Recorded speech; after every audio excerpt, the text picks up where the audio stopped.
invité, Salia.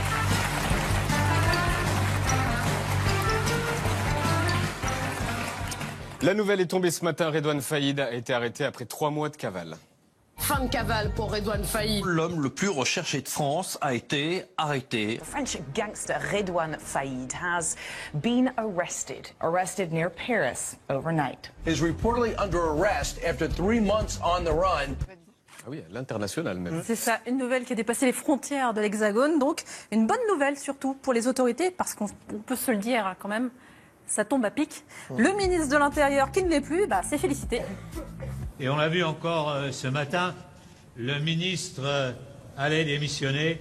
Cela n'a pas empêché les policiers d'arrêter Redouane Faïd. Et le nouveau ministre de l'Intérieur, qui est aussi Premier ministre, s'est félicité. Une intervention qui a été réalisée dans des conditions de sûreté et de professionnalisme qui font honneur à la police nationale. L'ancien et le nouveau, tout content. Alors nous, avec Pierre Lebeau, on est allé sur place à Creil, en banlieue parisienne, là où a été retrouvé Redouane Faïd. L'immeuble, c'est celui-là. Au pied, beaucoup de journalistes et des curieux. On habite à Nogent, c'est à côté. Ah d'accord, mais alors pourquoi vous êtes là devant l'immeuble? Parce que je voulais voir l'immeuble. Des jeunes du quartier. Vous êtes dit quoi ce matin quand vous avez appris la nouvelle? Très triste, très triste. J'étais dégoûté, ma femme m'a dit voilà, ils ont... Pourquoi? Parce que... Voilà. Parce que son évasion, elle a été telle d'un film fantastique. Voilà. Et... Le début, c'est un film, le début, et là, comment que ça se finit, c'est moche. C'est un modèle pour vous, Redouane Faïd? C'est peut-être pas un modèle, mais nous, voilà, on l'aimait bien. Le personnage en lui-même, il était très intelligent. C'est quelqu'un vers qui on était attiré un peu. Comme les Mesrine, Tony Scarface, ce genre-là. Un personnage de film, mais tout le monde n'a pas le même point de vue. Ça reste un bandit, et puis la police a fait son travail, et vous aussi, et puis nous on est là, on regarde, on subit les répercussions que ça aura sur le quartier peut-être après. Ce matin, sur les chaînes info, vous avez pu découvrir ces images assez incroyables de l'intérieur de l'appartement dans lequel a été retrouvé Redouane Faïd.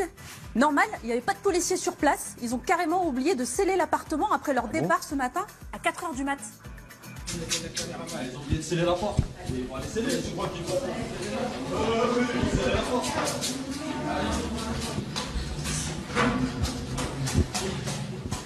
Les policiers. C'est incroyable. Oubliez de sceller. N'oubliez pas qu'il n'y a plus de ministre. Il n'y a plus de ministre à l'intérieur. Gérard qui a oublié de dire de fermer les portes. Ne pouvez pas fermer les portes. C'est les journalistes qui parlent. Ouais, l'ironie des journalistes. Mais ce n'est pas la seule erreur que les policiers ont faite, visiblement. Parce que la BRI, la Brigade de recherche et d'intervention qui est venue chercher Redouane Faïd, elle s'est d'abord aussi trompée d'appartement. À 3 h du matin, les policiers ont retourné tout un appart situé 3 étages en dessous pour rien. Des placards vidés, des valises éventrées, ils ont même fouillé dans la machine à laver. Vous êtes sous le choc? Vous êtes choqué?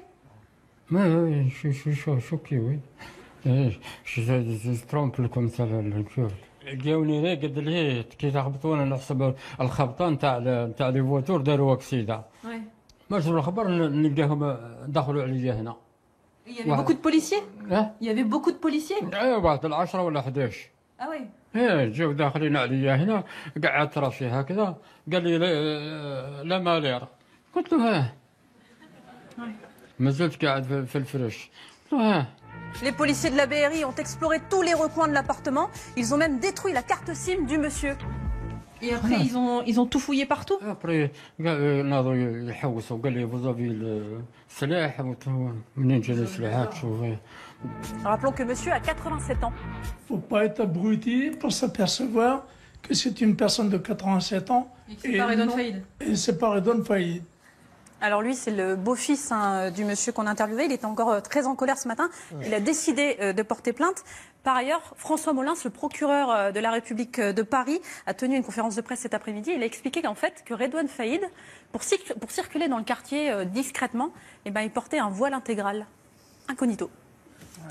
Merci Salia.